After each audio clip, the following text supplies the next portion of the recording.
Hello and welcome to the Copeland Center's webinar, Intentional Peer Support with our team of presenters, Eva Deck and Stephen Morgan. I'm Katie Wilson. I am the Director of Operations for the Copeland Center.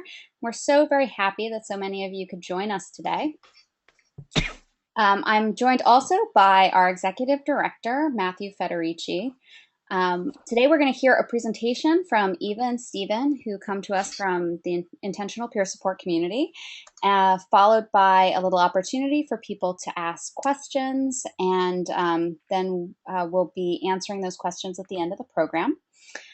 This webinar is being recorded, so we will have an opportunity for anyone who missed out on this presentation to catch up on it at a later date. So with that, I'm going to turn it over to you, Matthew. All right, thank you, Katie. Welcome. Good afternoon, everybody. Thank you so much for joining the Copeland Center's webinar series. Hope you'll continue to join them in the future.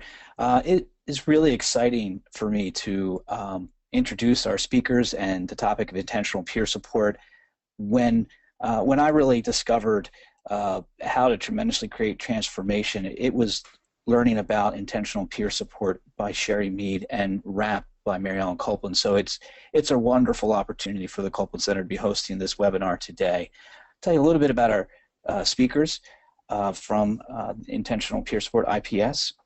First speaking will be Stephen Morgan. He's the operations manager for IPS. Stephen has worked in peer support service for the past decade. I've had the pleasure of coming across our paths a few times at a few meetings. He was originally trained as a Georgia Certified Peer Specialist, and he's worked for many years in the traditional mental health agencies and became very familiar with the difficulties of practicing, peer support, recovery, and wellness within a disease model that the system predominantly operates under. He's moved on to create alternatives in many ways. In Vermont, he helped create a peer-run respite. He served on several boards of directors for peer support organizations. And we're really happy that in 2013 he joined the Intentional Peer Support as the operations manager. And he's joined by Eva, who's the training manager. Eva has been involved in human rights activism for over 2 decades.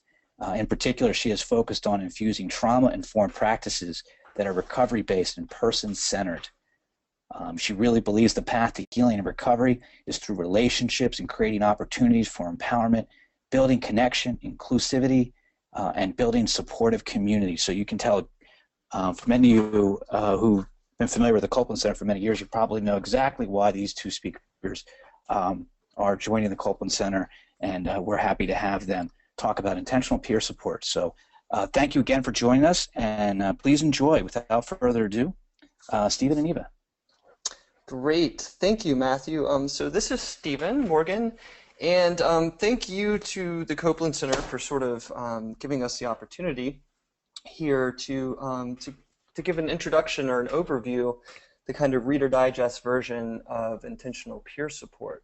One of the things that the RAP and IPS share in common is we both sort of come from grassroots people with lived experience trying to really think about doing things differently and create alternatives to the traditional sort of disease and medical models. And it's great to sort of find ways to ally together and to try and keep this movement going and alive and well. So Matthew sort of touched on my bio. I'll just say a few more words about myself and how I came to IPS, and then we'll get rolling. I'm a psychiatric survivor. I got caught up in the mental health system in my early 20s, and I sort of got the messages that that my life was going to be steered off course, that I was going to be chronically mentally ill, and that came with lots and lots and lots and lots and lots and lots of just in case you didn't catch that, lots of prescriptions, and so there was sort of years of my life where I was on that course. I then ended up finding out about peer support, got involved in working in peer support. And it was terrific because I met a community of people there who were talking about this stuff like recovery and self-determination, and that really opened my eyes to a lot of new possibilities. But I ended up practicing peer support in the traditional sort of mental health system, and I felt like it got stuck somewhere. I think we were focusing way too much on trying to get people better, and there was a lot of assumptions in that kind of mentality. We were trying to help people set goals and help people do this, and I was always trying to get people to kind of follow my agenda for what I thought recovery was. And so anyhow, I ended up, I came across intentional peer support, and it really kind of rocked my world because it presented a different way of thinking about peer support that I hadn't heard before. And so once this sort of seed was planted, it was hard to kind of put out the sprout. So I just, I kind of followed that trail, and I ended up getting out of working in traditional mental health services and started getting really interested in working in peer-run communities, starting peer-run services, starting stuff that was just completely outside of the traditional system, that was run by people with lived experience, that had sort of the values of that. And that's what I've been doing the last 5 or 6 years.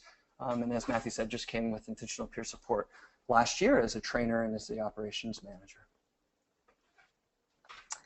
Okay, thank you, Stephen. So I'm Eva Deck, and I wanted to just add a little bit to my introduction, and thank you guys for all being here on the webinar. I come from New York State, and I am a psychiatric survivor. I'm a trauma survivor, and my path led me from abuse and domestic violence growing up to be very disconnected from myself and my family. And this led me to hospitalizations and really being institutionalized for more than 4 years as an adolescent. And I had the message that, you know, I was told I was ill, and it was going to be a life sentence of medication and institutionalization.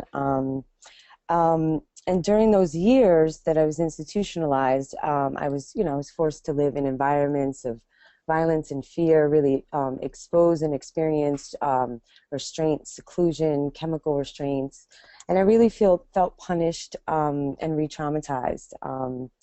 And the one turning point that really helped me during those years was a relationship that really shifted the way that I saw myself, and I regained my personal power.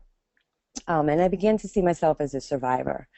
So I was able to turn a lot of anger into passion to change the systems and to really create more alternatives.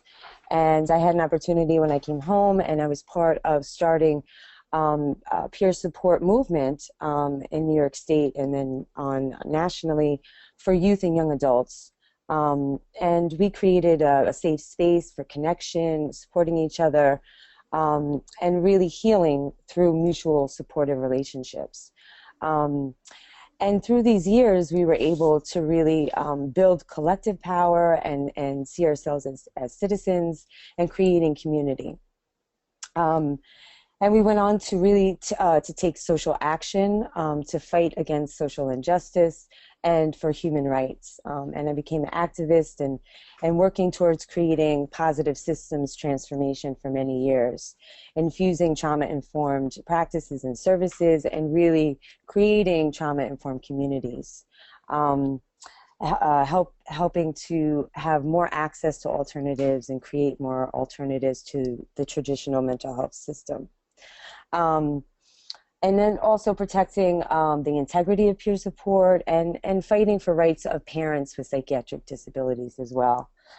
This led me, and I've done that for 2 decades, and this led me to become part of intentional peer support, which really offers a framework for offering one another a different way of thinking about our experiences and being part of social change. So that's me in a nutshell. Thank you, Eva. Thanks.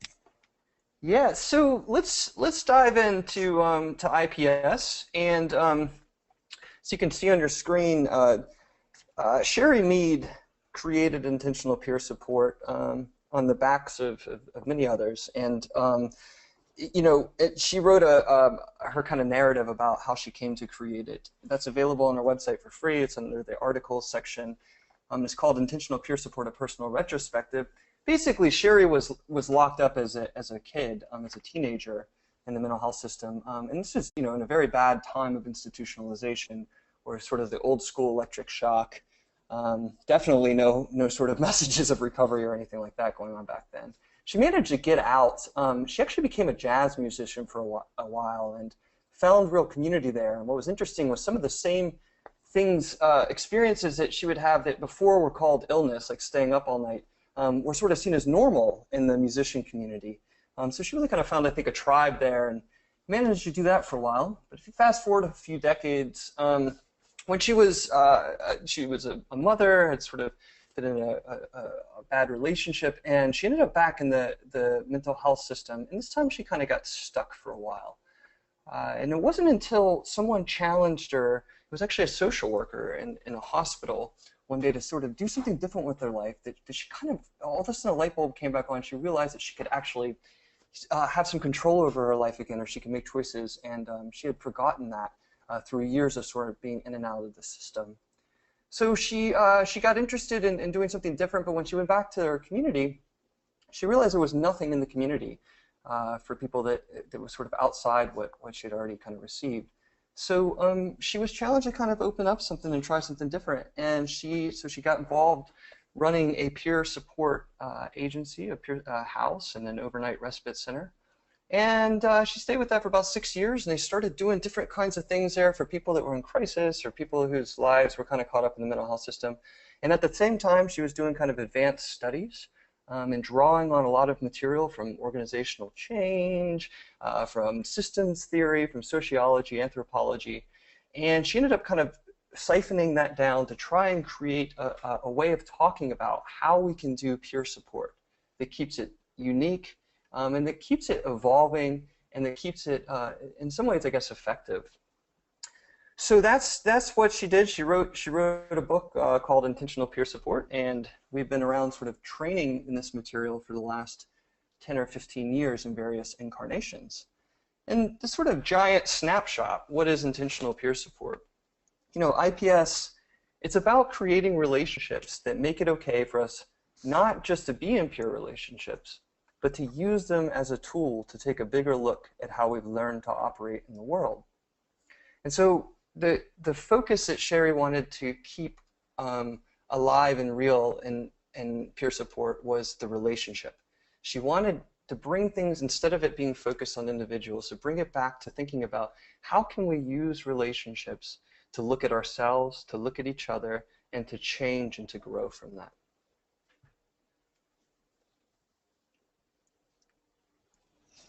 Okay, and looking at intentional peer support, it's a real shift. Instead of looking at there's a problem with you and it's your responsibility to change your life, we start to think about how we can be mutually accountable.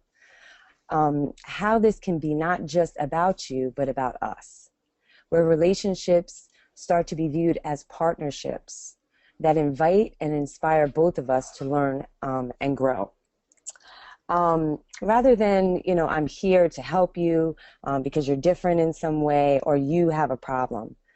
The focus on what is possible is what we're talking about, and what we also can co-create together. A lot of times we focus on stopping or avoiding what we don't want. Many times we're focused on, you know, our mood all the time and anxiety.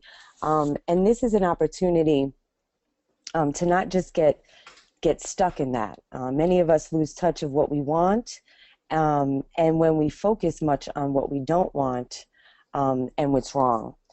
So this is about building conversations that and relationships that energize creating new ways of thinking. Yeah, and we sort of, in IPS, there's 3 overarching principles, and there's 4 tasks.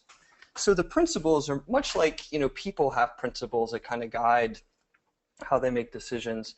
There's principles in IPS that sort of, I guess, overlay all of the other kind of material. And those 3 principles are shifting from a focus on helping to a focus on learning, and shifting from a focus on the individual to a focus on the relationship, and shifting from fear-based responses and fear-based relationships to hope-based.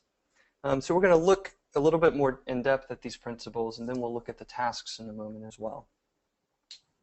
So this first principle, shifting from helping to learning, is really about thinking right from the outset, what is my role in this relationship, and what are we here to do together? I don't know about you all, but when I first came into peer support, I used to, when people would ask me, my motivation, I would just say I want to help people, which is fine. It came from good intentions. I guess I didn't ever really step back and think about where that came from and what that meant, especially because we oftentimes end up helping people with the ways that we were helped before and the ways that we experienced that. So sometimes we just end up replicating the same systemic ways of doing things.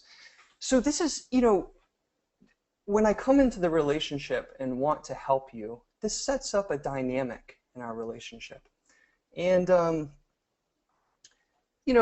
it affects what I think is my purpose in the relationship. And it affects how I think, how it feels to be in that role. It affects how I start to measure success in a relationship.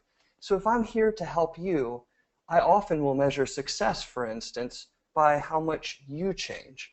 And if you're on the other end of that, and if you're always being helped, so if you're someone that's just always receiving help, of course, that gives you certain messages as well. That gives the message that perhaps you're fragile and capable, quote, incompetent, end quote, or that you need sort of someone else there to guide you.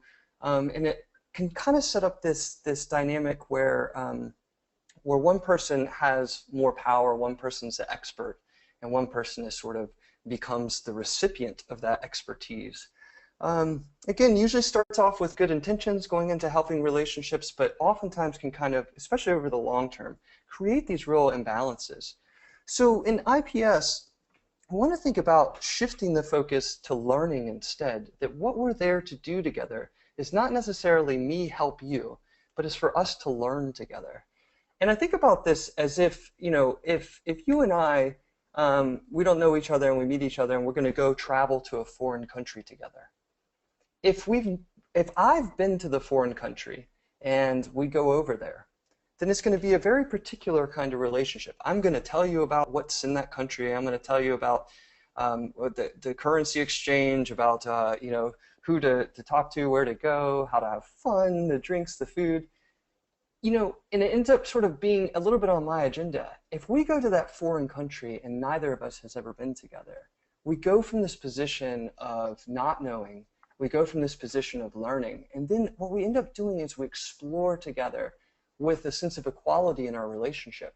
And when we do that, I guess we both stay the experts kind of on our own experience, and we both figure out things together. So we talked about shifting from helping to learning as the first principle, and the second principle is shifting from a focus on the individual to a focus on relationship. So right now, so much of the quote helping professions are focused on the person that's on the other side of the desk or on the couch. It's focused on getting that person to change.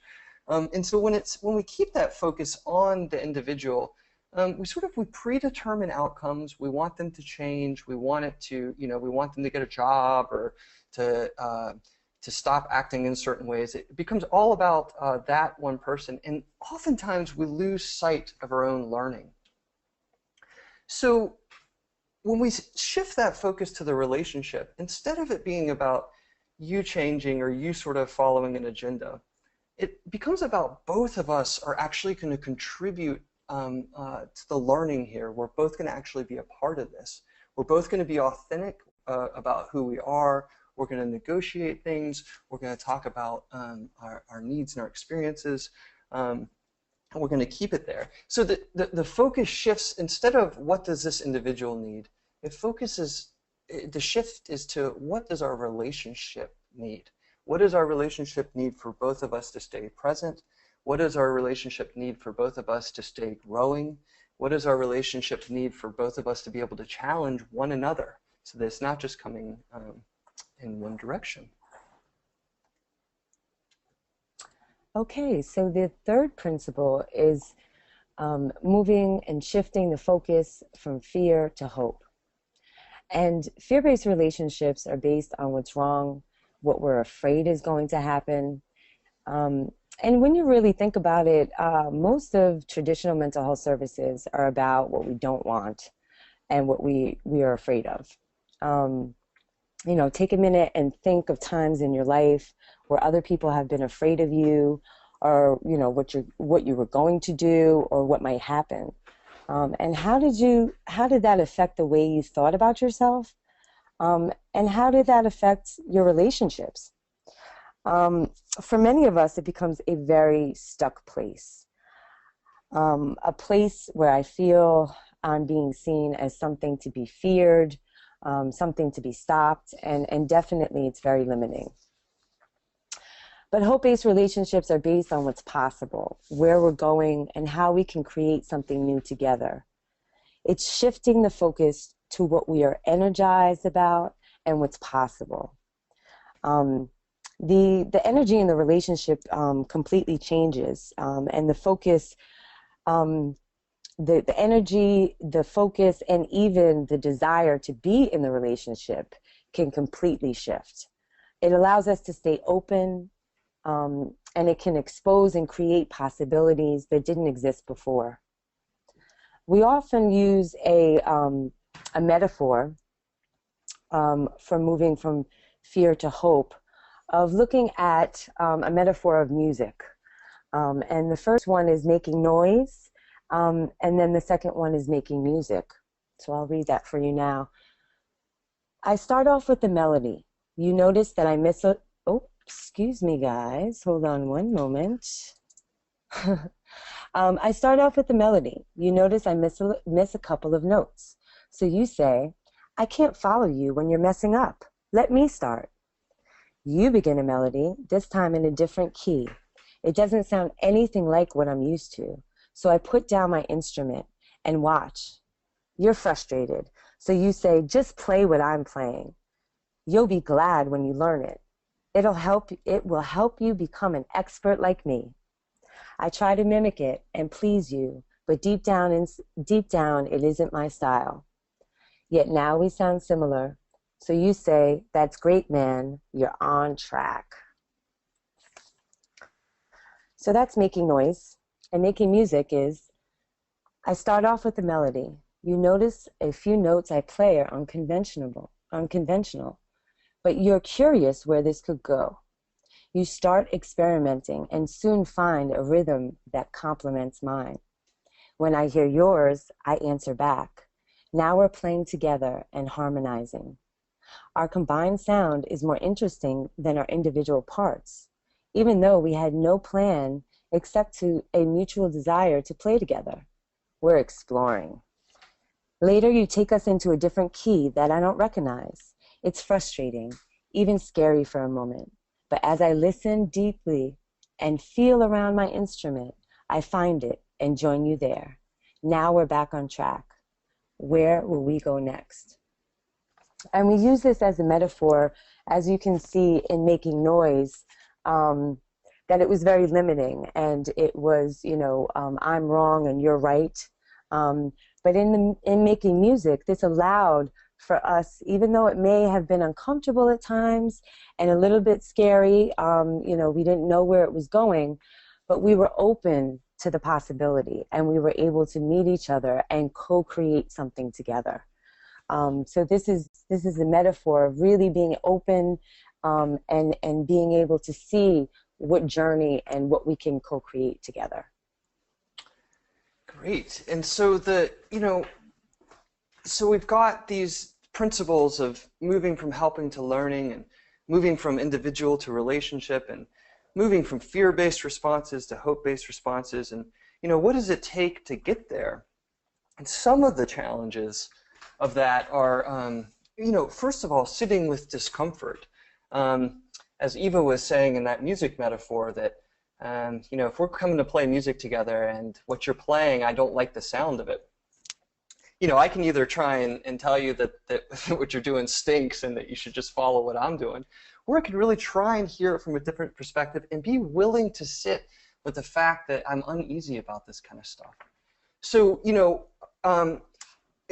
and during our training and during our material, we come back to this a lot with sitting with discomfort, especially when we talk about kind of what we traditionally think of as challenging scenarios around the language of suicide and self-injury, or alternate realities, that oftentimes just being willing to sit with discomfort, so not just respond or act on discomfort, it really does open up different avenues for staying connected in the relationship, for understanding one another.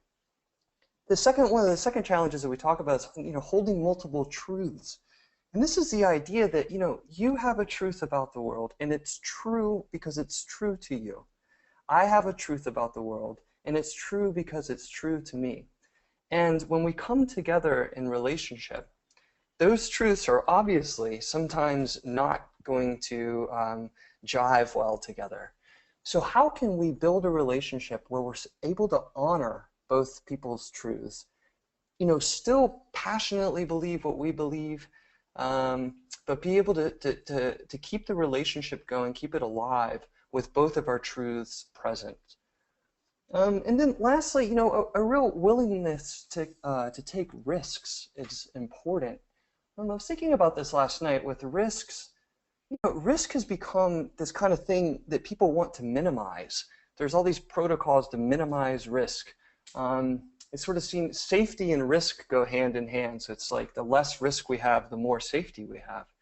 Well, yeah, you might have more safety in terms of more control, but what you probably also will get when you kind of come from that mentality is you're going to get a lot of stuck people and a lot of stuck systems, because real growth, real movement, real evolution comes when I'm willing to take risks, sometimes really hard risks, when I'm willing to fail, and when that's okay, and when that's part of the possibilities of growing.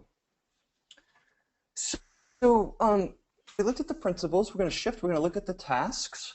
And the 4 tasks of intentional peer support. So if you think about the principles as kind of the overarching philosophy, you can think about these tasks as, what are some of the elements of what I do in relationships, in intentional peer support relationships with people.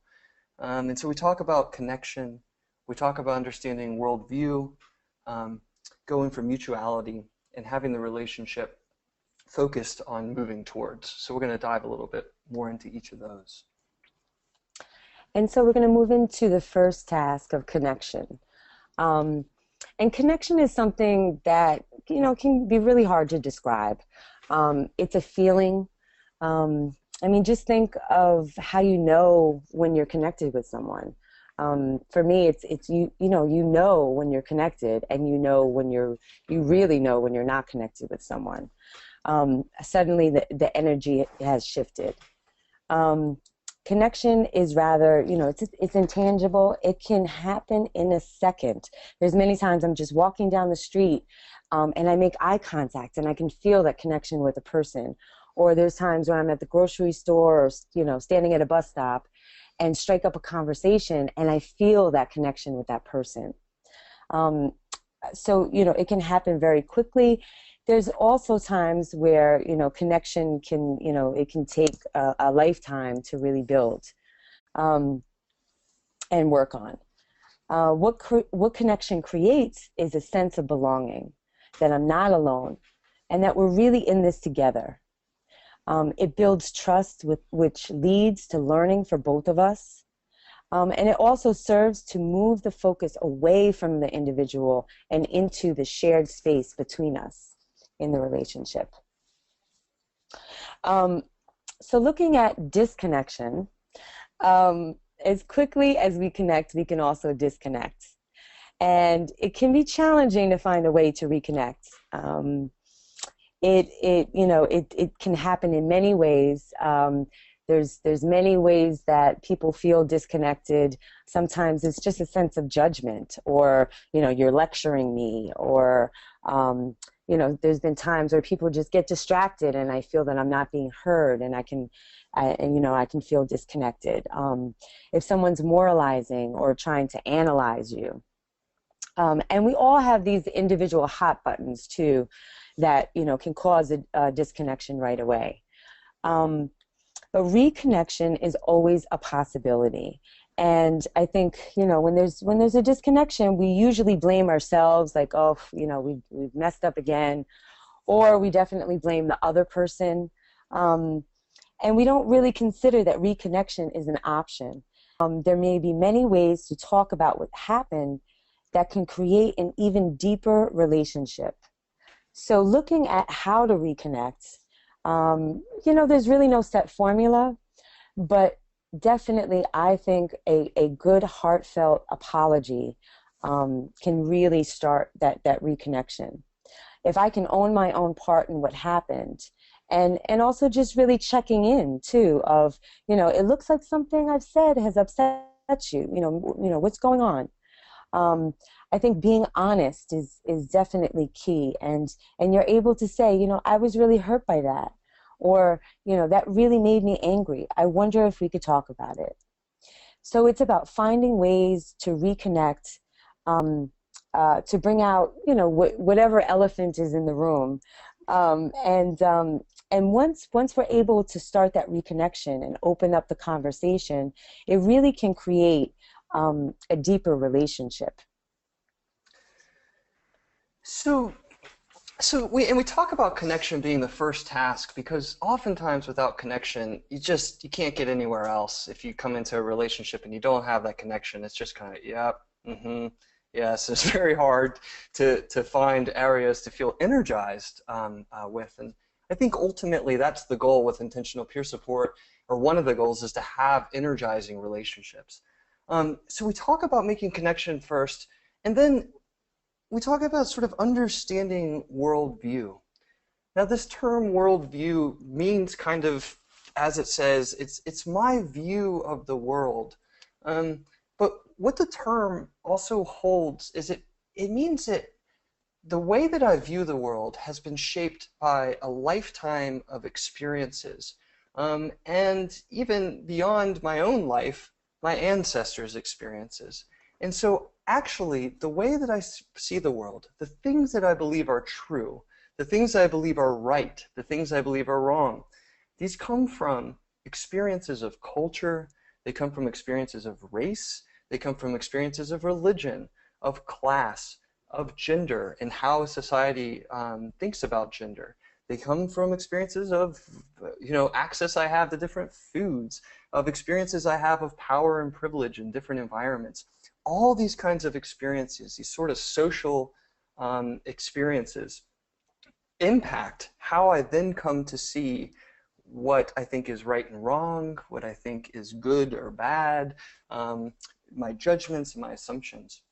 So understanding worldview means paying attention not to just what I see right in front of me with a person or with myself, but understanding actually how did I come to know my experiences in the way that I know them? How did I come to know what I know? How did you come to know what you know? You might come up to me and start talking to me about how you're feeling depressed. And if I jump right into, oh, I get it, man, yeah, depression, that's terrible, man, yeah, I'm so tired all the time when I'm depressed, I'm sorry to hear. I'm going off of my own sort of assumptions about what it means and where I learned that word and everything. You might have a completely different concept of what something like that means to you.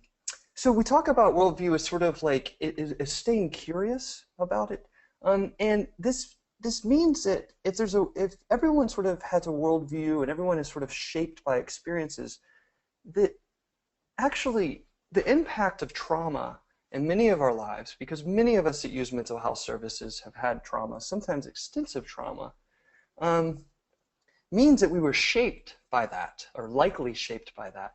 So we shift the focus from, instead of what's wrong with you, or this idea of disease in your brain and your skull, where the focus is all on you and what's wrong, and it's as if you just arrived out of a spaceship where there was no history. Instead of that, a trauma-informed approach, we start to think about actually what happened to you. Where do you come from, man? You're feeling really scared. What experiences did you have in your life that would lead to you feeling this way? And we start to sort of see the bigger picture. So staying aware of worldview and keeping worldview at the forefront keeps us curious about who I am myself and who the other person is. It creates an awareness of my own assumptions so that I can check myself when I go in and I see somebody. I'm going to make all kinds of assumptions about that person, whether I want to or not. It's involuntary. But those assumptions happen based on experiences I've had, things I've been taught. So how can I be aware of that stuff so that I can listen to a person in a way that really, I guess, brings out new stories, different stories, that opens up things instead of just becomes stuck in my own narrative or my own biases or my own judgments. So keeping worldview at the forefront is also sort of about stretching and enriching my own perspective. And worldview is why, when you look at this picture right here, this person, and we ask you, what's going on here? So we're going to get a variety of responses. Some people are going to say, oh, that woman is looking out the window because she's having a really bad day. Someone else is going to say, that's not a woman, that's a dude with long hair, and he just came back from a concert and he's contemplating the next song he's going to write. Someone else is going to say, this person is praying. And all of these kinds of assumptions about what you think the person is doing is going to affect how you approach them. If you see them as praying, you might go up to them and say, can I pray with you? I'm a holy person as well. If you see them and you think, oh, that person's really sad, you might go up and say, hey, is everything okay? And what's important is the way you approach them, what you do based on what you see there is going to affect how they respond, and it's going to affect what you get in that relationship. So if I go there and I say, hey, you want to pray? And she said, yeah, sure, and we end up praying together. But if I go there and I say, hey, what's wrong? Is everything okay? Maybe now maybe now she thinks, oh, is something wrong? Maybe now I've kind of created the scenario where we're gonna float into that kind of conversation. It kind of limits the possibilities. So just paying attention to how my worldview ends up coming up with how I'm seeing relationships, how I'm seeing people, and how I'm seeing the world. So as I said before, with being trauma-informed, trauma has likely impacted people. Trauma often, shapes worldview, just as all experiences shape worldview. But the way that trauma shapes worldview is sometimes, called symptoms of mental illness. And so being trauma-informed is about kind of offering a different lens, a different worldview on the same phenomenon that we've been calling, symptoms for so long. Maybe there's a different way of looking at that and understanding where that came from. And if we have a different way of looking at it and a different way of understanding, we have a different way of responding. And I think that's kind of, keeping worldview alive with intentional peer support is trying to keep those possibilities open so that we can respond from multiple perspectives, multiple angles, and not just come from one sort of linear path. So we talk about connection and then worldview, and then the third task is mutuality.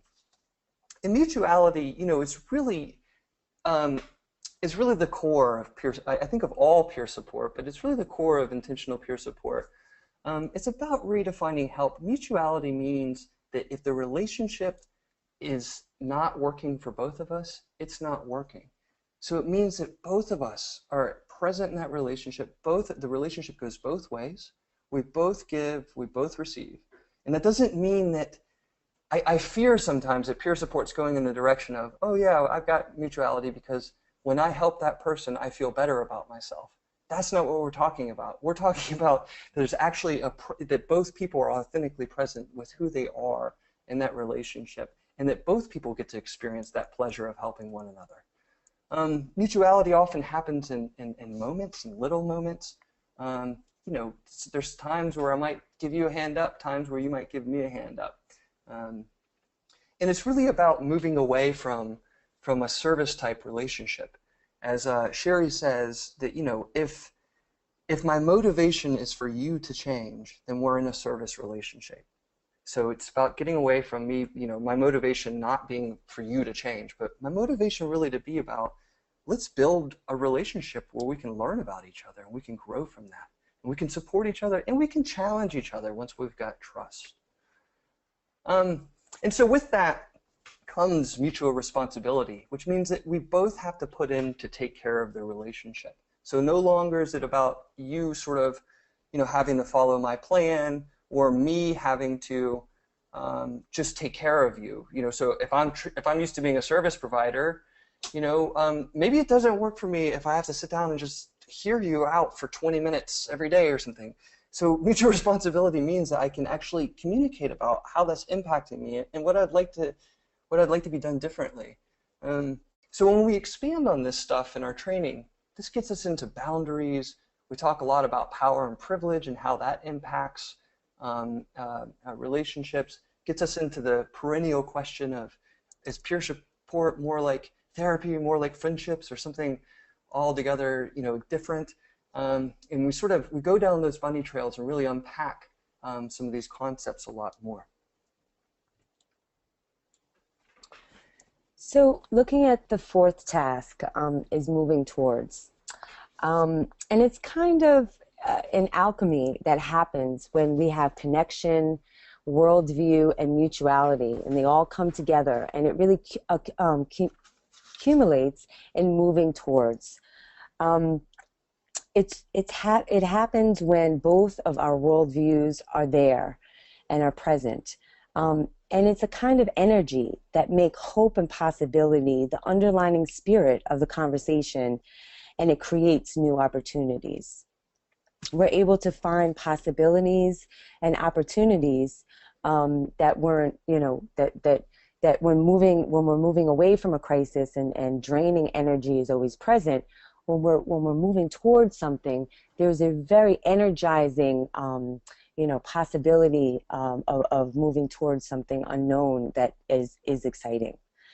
So, and I can say for myself, crisis in my life, even with extreme loss and many painful experiences, have been some of the most best opportunities in my life, where I've had growth and really have been able to reflect and look at what I want to be moving towards.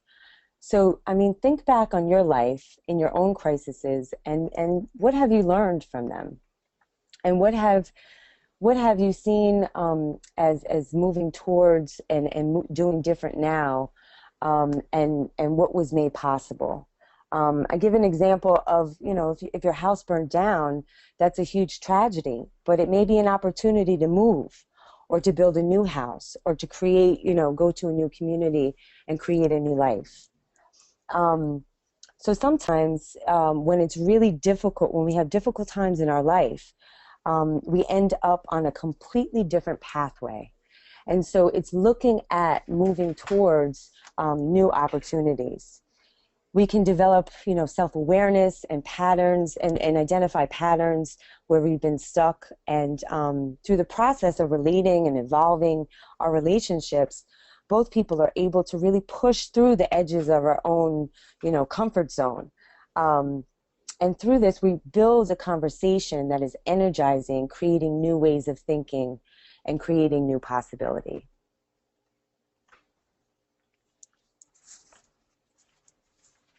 So looking at peer support, we are putting energy into mutual learning relationship as opposed to service relationships. It's an opportunity for us to connect, reconnect with our world, our family, our culture, and the community at large. It gives us an opportunity to help each other take a look at how we've come to make sense of the world, redefining mental health for ourselves and also for our community, and figuring out how to make this work for both of us. We're supporting and challenging each other to move towards the life we want and changing the world. And when we talk about changing the world, it's our hope that when our relationships start to have new life and energy, this affects other relationships that we have with our family and our community. And this starts to become the social change and the beginning of changing the world. So that, I want to take a minute to just say a few more things about intentional peer support. Now that you kind of had this bird's eye view, our website has got a lot of information on it about what kind of trainings we offer. We have, a manual available or a workbook. Our trainings, our core trainings, we do a 5-day training with some of this material, and we really dive in. And we ask hard questions, and we get into the tough stuff with this. Crisis can be an opportunity for growth and change. Crisis can also be scary as hell. It can also be really difficult. So how do we navigate some of those scenarios? How do we create mutuality in relationships where one of us gets getting paid, or one of us doesn't feel like caring? And so we get into role plays. It's all very hands-on, very interactive, very dialogical, meaning that the conversation flows both ways, flows from us and then comes back from y'all. And we really try and sort of unpack this, because even though we've got this sort of framework, IPS is a framework for thinking about relationships, in reality, this stuff gets really muddy and really messy really quick. So we're committed to really diving in and fearing not that space, and really trying to understand how this stuff can apply in a variety of scenarios. IPS is currently used in several countries across the world. It's in Australia, and New Zealand, and England, and Japan, and Scotland, and a little bit in Canada, and mostly in the US. And it's currently used in both pure run settings and in traditional mental health settings, and outside of mental health settings. It's starting to be used in housing services. We're doing some work with youth services or youth supports. I even had a guy call me to do IPS with people that have black lung, they're coal miners. So we're starting to kind of branch out, and we're trying to keep our material developing with that kind of branching out to make it more universally applicable and available. So 2 last things, as you can see on our contact details, our website. That's our email address. You're welcome to write us. That will reach me and Eva and Chris Hansen, who's the director of IPS. And also the artwork. Most of the artwork through here was done by our friend and colleague, Beth Filson. So just want to mention that. She's makes extraordinary art, and there is her, her website if you want to look into it more. Well, thank you guys so much for this presentation about IPS. It has been very interesting to hear about the developments and where you guys have come from. We're just going to take a quick second so that I can get the... All right, well, I have a wonderful bank of questions here, you guys. Are you guys ready for some questions? Yeah, So definitely. I am getting quite a lot of questions from people who work as peer support specialists or peers, and they are really curious about how this works as a paid person. Like, can you be a peer specialist where you are being engaged and being paid to use IPS? Like, is that a conflict, or can that work? Yes, I mean, it definitely can work. I think you start with an ideal, and mutuality is a task in IPS. And true mutuality would mean that that one of us is not getting paid. But that's not the reality on the ground with doing peer support. Nor do I think it should be. I think that should be one option. But certainly having sort of paid peer support has created a kind of proliferation of available supports and different kind of alternative supports that I don't think would have happened otherwise.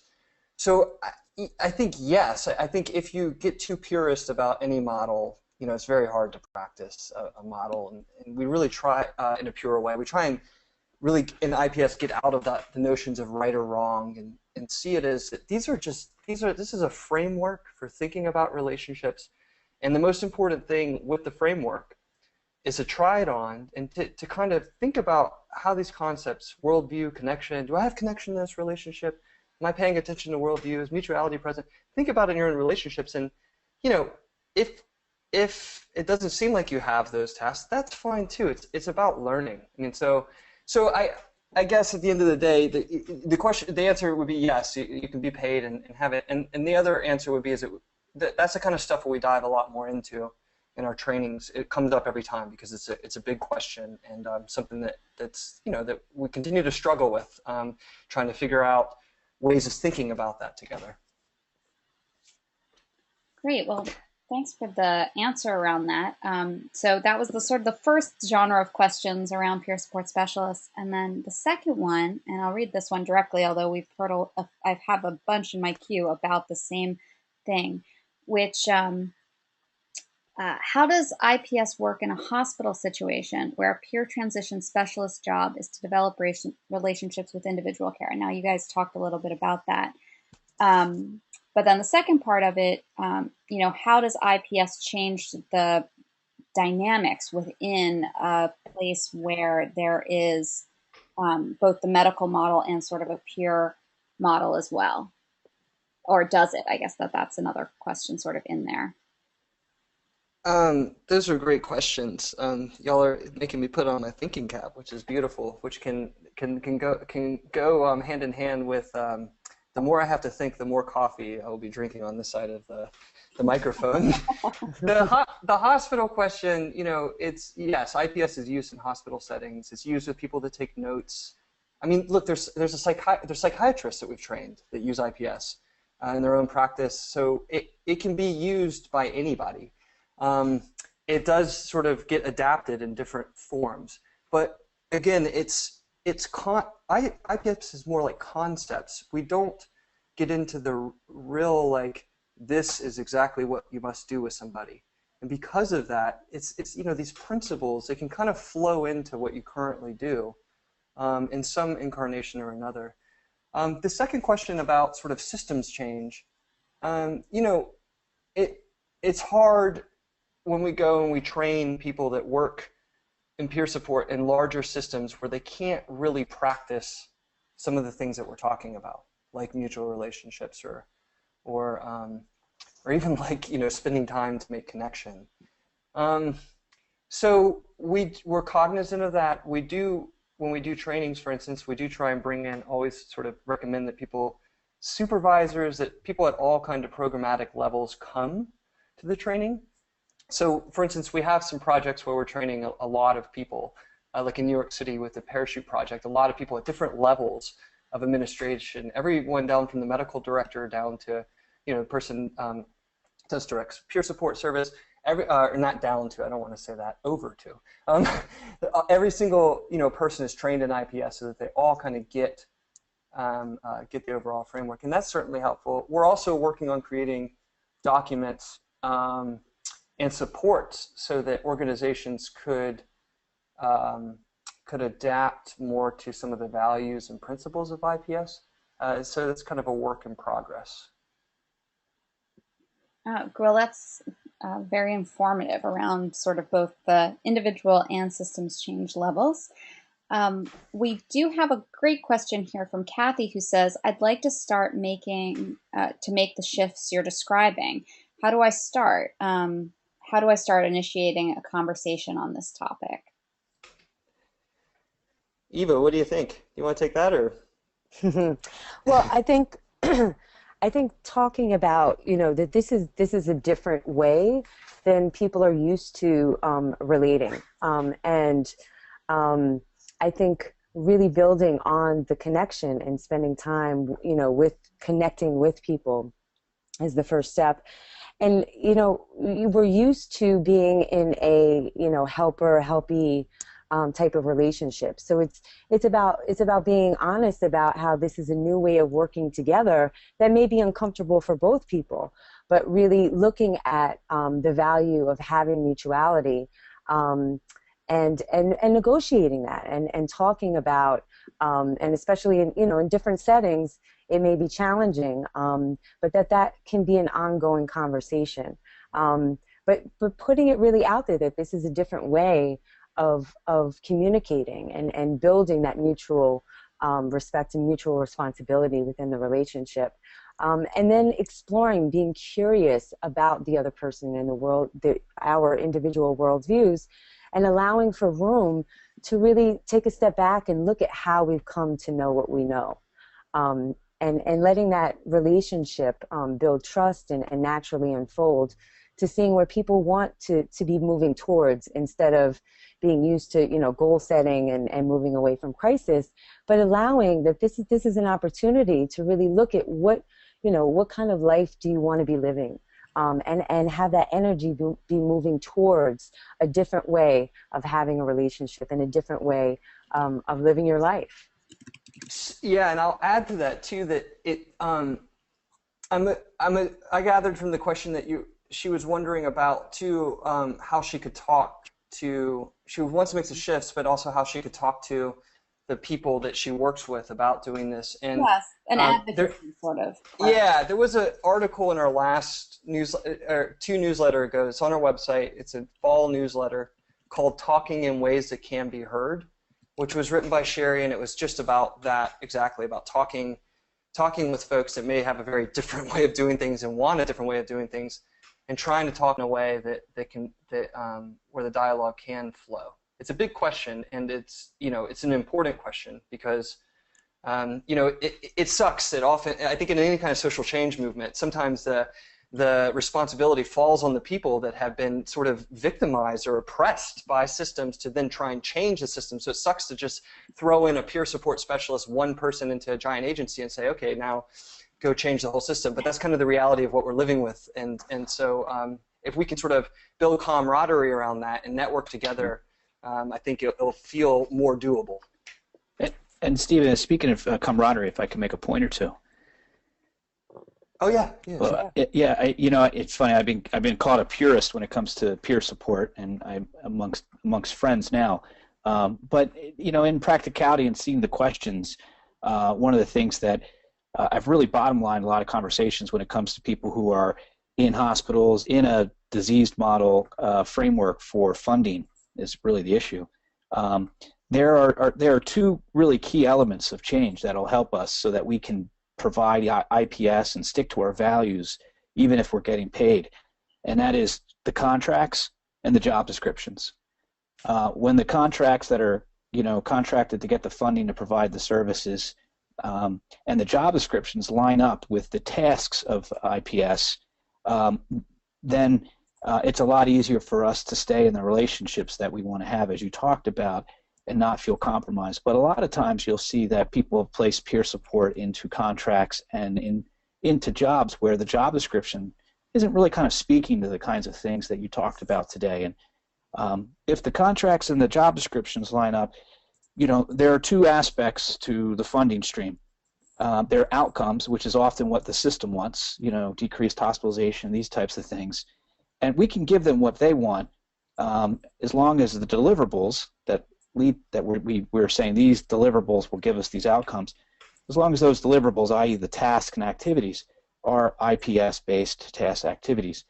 We know that people will have positive outcomes when they have people who support them that stay in the relationship.